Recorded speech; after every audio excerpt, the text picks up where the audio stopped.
लो जी आ गए फाइनली भैया जिम में, क्योंकि वो जितने नाते रिश्तेदार हैं ना, हमारे जितने जान पहचान वाले फ्रेंड सर्कल हैं, वो बोलते हैं कि यार इतने बढ़िया बढ़िया वीडियो तुम नंग नांग के बना रहे हो, पर खुद कैसे बारीक छिलपट्टे जैसे हुए जा रहे हो यार, कैसे सूखी मूंगफली जैसे हुए जा रहे हो। तो आज फाइनली हम यहाँ पर वर्कआउट करने आ गए हैं। उन लोगों ने बहुत बोला कि खुराक वुराक बढ़ाओ, जिम विम ज्वाइन करो। फाइनली कृष्णा अपन यहाँ पे आ गए यार, ताने कौन सुनेगा। यार जिम का माहौल जो होता है वाकई बहुत अच्छा होता है, सोचने में रहता है। बस सच में बताऊं तो नींद में अच्छी लगती है जिमिंग, क्योंकि सुबह 5 बजे उठकर जिम आने का जो होता है ना, नींद खराब करके वो कुछ अच्छा ही माहौल होता है। और यहाँ का माहौल देखो आप, मतलब एक से एक बॉडी बिल्डर यहाँ पर तैयार होते हैं। और फाइनली जिमिंग का जो मज़ा होता है वो ताकतवर बनाने के लिए, शरीर की चुस्ती फुर्ती के लिए होता है। और सिर्फ 4 दिन का मज़ा होता है, फिर वही अंधेरी रात होती है। बस सेल्फी लेने हम लोग भी यहाँ पर आ गए हैं जिम में, और फाइनली साइकिलिंग हम लोग यहाँ पर कर रहे हैं। बिल्कुल जी आ गए हैं यहाँ पर, और देखते हैं कितने ज़्यादा हम लोग यहाँ पे तीर मार पाते हैं। भैया पहला दिन है जिम का, देखते हैं कौन कौन यहाँ पर मिलता है, क्योंकि नए नए फ्रेंड्स बनते हैं भैया यहाँ पे। और बहुत ही अलग ही माहौल होता है जिम का, क्योंकि भैया इंदौरी लोग मानते हैं कि खरगोश जो होता है वो 15 साल ही जीता है, वो कितना उछल कूद करता है अपनी लाइफ में। लेकिन जो कछुआ होता है वो आराम से बैठा रहता है, कुछ भी नहीं करता, ना हिलता है ना डुलता है, फिर भी वो 300 साल तक जिंदा रहता है। तो इंदौरी लोगों का मानना है भैया कि कुछ भी मत करो, गर्मी वैसे ही आ गई है, घर पे पड़े रहो मट्ठे जैसे। लेकिन हम अपना सेल्फी वाला फ़र्ज़ बिल्कुल यहाँ पर अदा करेंगे, भले 2-4 दिन के लिए, पर जिम ज़रूर ज्वाइन करेंगे।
तो जी आए तो थे हम यहाँ पर जिमिंग करने, लेकिन एक ऐसी शख्सियत हमें यहाँ पर मिल गई है, भाई कौन नहीं जानता इन्हें।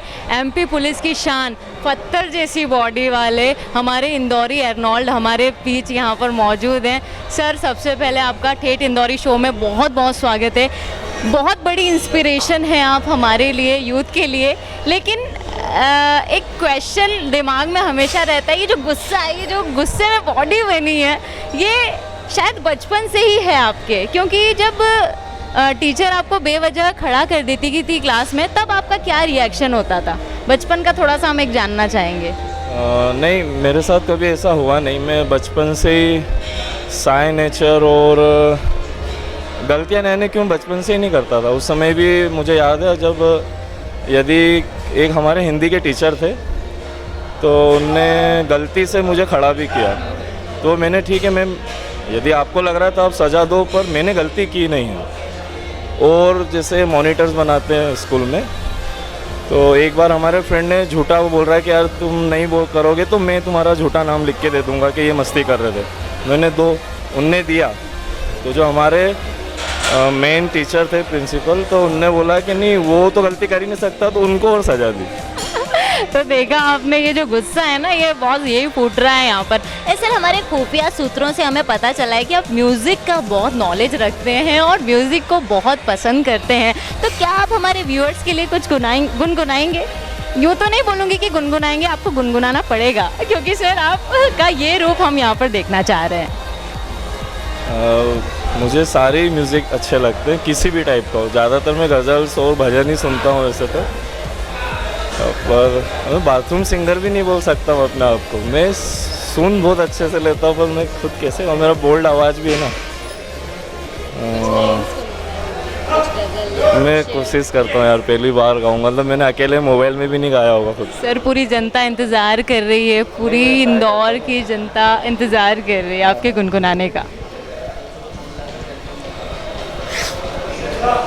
मेरे जैसे बन जाओगे जब इश्क तुम्हें हो जाएगा, आईने से टकराओगे जब इश्क तुम्हें हो जाएगा। तो देखा व्यूअर्स, हमारे प्यारे प्यारे से सर का एक और जीता जागता चेहरा, एक चमकीला सा चेहरा, एक सिंगिंग भी बहुत अच्छे से इन्होंने यहाँ पर कुछ लाइंस बोली, उसमें भी कुछ ना कुछ इंस्पिरेशन हमें मिली। तो आइए आगे के भी क्वेश्चंस हम यहाँ पर पूछते हैं, सर से रूबरू होते हैं। शादी ब्याह का टाइम चल रहा है यहाँ पर, और हर जगह देखा जाता है कि हम जैसे सूखे पाकड़े लोगों को, जो दुबले पतले होते हैं, उनको शादी में कोई भी भारी भरकम काम नहीं दिया जाता है। तो सबसे बड़ा नुकसान आपको ये होता होगा कि जब भी आप शादी में जाते होंगे तो गैस की टंकी जो कि सबसे भारी होती है वो उठाने का काम आपको मिलता होगा। हाँ, मतलब शादी का एटमॉस्फेयर हो या जब भी मैं कहीं जाता हूँ यदि परिवार में, तो मैं खुद ही बोल देता हूँ कि अगर कुछ हेवी टाइप का काम हो या जिसमें प्रॉब्लम आती है वो काम मुझे दे दो, नहीं तो मैं तो सबसे ज़्यादा सच बताऊँ तो दरवाज़ा बंद करके सोता ही हूँ। पर कोशिश रहती है कि जो हेवी टाइप के काम है तो मैं खुद ही बोल देता हूँ कि मैं कर लेता हूँ, क्योंकि अच्छा भी नहीं लगता ना। यदि मैं नहीं कर सकता तो फिर कौन करेगा। बिल्कुल, भाभी जी को सबसे ज़्यादा फ़ायदा तब होता होगा जब गैस की टंकी की गाड़ी बाहर आती होगी और आप सिलेंडर को उंगली से उठा करके अंदर लाते होंगे। हाँ, नहीं, वो हमें करना चाहिए। हमारे मैथ्स के टीचर थे मनीष तिवारी सर, तो उनने एक बार बोला था कि यार जब हम छोटे ही थे, जब 5th-6th क्लास में थे, कि आपके घर के जो काम है, आटा पिसवाना, गेहूँ हो गया, पानी भरना, क्योंकि अक्सर जैसे अभी हम लोगों के घर में नल होते हैं, पर पहले एक कॉलोनी टाइप का रहता था ना, तो वो जब से मेरे दिमाग में घर कर गया कि हाँ यार, हम लोग बच्चे इसी टाइप के ही वर्क करना भी चाहिए। तो मतलब आटा पिसवाना, और ये थोड़ा हल्का भारी होता है, इसे मम्मी पापा को तो ऐड नहीं करना चाहिए, हमको करना भी चाहिए, तो इसलिए मैं करता ही हूँ। कहीं ना कहीं इस फौलादी शरीर के पीछे एक सॉफ्ट हार्ट होता है, कहीं ना कहीं कॉर्नर होता है। जब हम बिल्कुल नज़दीकी से सोचते हैं और जब ऐसे शख्स से मिलते हैं, जनरली आप देखते होंगे कि जो भी ऐसे फौलादी शरीर वाले रहते हैं उनका गुस्सा वाला नेचर होता है, लेकिन कहीं ना कहीं सर का सॉफ्ट नेचर है। तो सबसे ज़्यादा गुस्सा सर कब आता है आपको? नहीं, गुस्सा नहीं। मेरे को अक्सर लोग बोलते हैं मुझसे कि मैं बहुत शांत रहता हूँ, पर गुस्से का कोई सच बताओ ना मीनिंग नहीं है, डिपेंड करता है सिचुएशन पे। मुझे चिढ़ आती है, एक कंटाला टाइप का बोलते हैं ना अपने यहाँ पे लोकल लैंग्वेज में। गुस्सा क्या है, आप देखो ना, जैसे हम लोग जो वर्कआउट करते हैं, मैं इसलिए भी बहुत से लोगों को बोलता हूँ वर्कआउट करने के लिए कि आप जो दिन भर का गुस्सा है उसको आप यहाँ वर्कआउट में, जैसे एक थे विवियन रिचर्ड हमारी फील्ड में, बहुत 1980 या 87 के बॉडी बिल्डर, वो बोलते थे workout is meditation for me. Means जो गुस्सा है आप उसको इधर कन्वर्ट करो एनर्जी। आपने सुपरमैन या मार्वल्स मूवीज़ थी जो एक्समैन सीरीज है, उसके अंदर नहीं, वो जो लेज़र निकालते, नाम भूल रहा हूँ मैं उनका, वो क्या करते, जब वो गॉगल पहनते तो उसकी एनर्जी को यूज़ करना सीख गए। ऐसे ही सभी जगह आप मेडिटेशन जोड़ो, फिर आप अपनी एनर्जी का यूज़ करना सीखोगे। तो ये कि मुझे चिढ़ आती है जब कोई अनजानापन दिखाने की कोशिश करता है ना, फिर तो मैं भी नहीं जानता, इसलिए हमेशा शांत रहता हूँ, क्योंकि शायद मैं सामने वाले को फिर मार ही दूंगा, इस लेवल तक मुझे गुस्सा आता है। पर वो ऐसा कभी हुआ नहीं है। पर जब कोई किसी लड़की को छेड़ता है, मैं नहीं देखता हूँ कि उस समय मैं कहाँ खड़ा हूँ, वो सामने वाला ऑफिसर है, पॉलिटिशियन है, पंडित है, मौलवी या मेरे पिताजी हो, फिर मुझसे अन्याय सहन नहीं होता। इसलिए मैं घर से बाहर भी नहीं निकलता, मेरे परिवार में ही पता है, क्योंकि मैं नहीं देख सकता। यदि मेरे सामने होगा तो फिर वो तो मैं भी नहीं जानता हूँ कि मुझ समय क्या करूँ। तो चिढ़, गुस्सा कुछ नहीं होता, ये तो कोई बात ही नहीं, गुस्सा नहीं आता। पर यार गलत हो रहा है तो हमें आवाज़ उठाना चाहिए। फिर ये शरीर बनाना, और आपके पास पावर है तो उसका आप यूज़ कैसा कर रहे हो। आप नपुंसक हो क्या, तो आपको अन्याय के खिलाफ आवाज़ उठाना चाहिए। ओवरऑल गुस्सा नहीं, कुछ नहीं होता गुस्सा। बिल्कुल, कहीं ना कहीं जहाँ भी कुछ गलत चलता है वो अन्याय के खिलाफ आवाज़ उठाने का जज्बा जो है वो यूथ इंस्पिरेशन हमें मोतीलाल जी दायमा से मिलती, जो कि मध्य प्रदेश प्रशासन में पुलिस पद पर आरक्षित हैं। सर, इंदौरी अर्नोल्ड आपको कहा जाता है, तो ऐसी कौन सी जज्बा था, कौन सा जुनून था जो आप में भूत सवार हो गया कुछ आगे बढ़ने का, और आगे आपके क्या एम है, उद्देश्य है इस चीज़ को लेकर के, बॉडी बिल्डिंग को लेकर के? जब मैं स्कूल में था तो संस्कृत जब स्टार्ट हुआ हमारी क्लास में, तो उसमें पहला ही श्लोक आता है, जननी जन्मभूमि स्वर्ग से महान है। तो जब मैं बड़ा होने लगा धीरे धीरे, तो स्वामी विवेकानंद, भगत सिंह, गांधी जी, बुद्धा, गुरु नानक जी, मोहम्मद साहब, ये सब मेरी लाइफ में आने लगे। तो मेरी आदत है, मेरा वीक पॉइंट है या प्लस पॉइंट है, मैं ना किसी चीज़ को अवॉइड नहीं कर पाता, मीन्स टालना या ऐसा नहीं करता हूँ यार कोई बात नहीं, नहीं ये क्यों हुआ, कैसे हुआ, क्या कारण था, वो जब तक उसका आंसर नहीं मिलता मेरा माइंड शांत नहीं होता। तो इंदौरी अर्नोल्ड तो अच्छा है, आप लोग बोलते हैं अर्नोल्ड बहुत महान इंसान है, हमारी फील्ड में फादर है वो बॉडी बिल्डिंग के।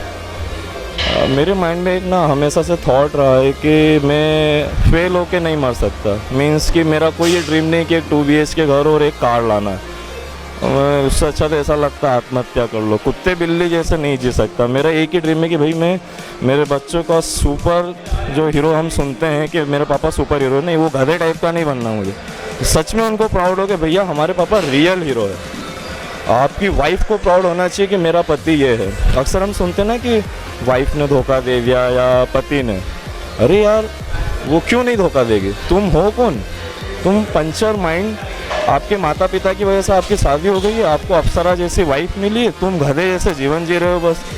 जबकि आप यार आपकी वाइफ को प्राउड फील होना चाहिए कि मेरा पति कौन है। मैं मेरे लिए नहीं बोल रहा हूँ, मैं बहुत गधे टाइप का दिखता था, सच बताओ। आप 10-20 साल पुराना अगर मेरा फोटो देखोगे, 10-15 साल पुराना, तो मेरे माइंड में हमेशा था कि नहीं यार आप जो डिज़र्व करते हैं ना अपने आप को हमेशा उससे कम आते हो। मीन्स कि यार आपकी कास्ट में नहीं मानता हूँ कास्ट, पर आपकी कास्ट आप जिस रिलीजन से डिपेंड करते हो भाई, हमें जय श्री राम करके ये नहीं बताना चाहिए कि हम हिंदू हैं।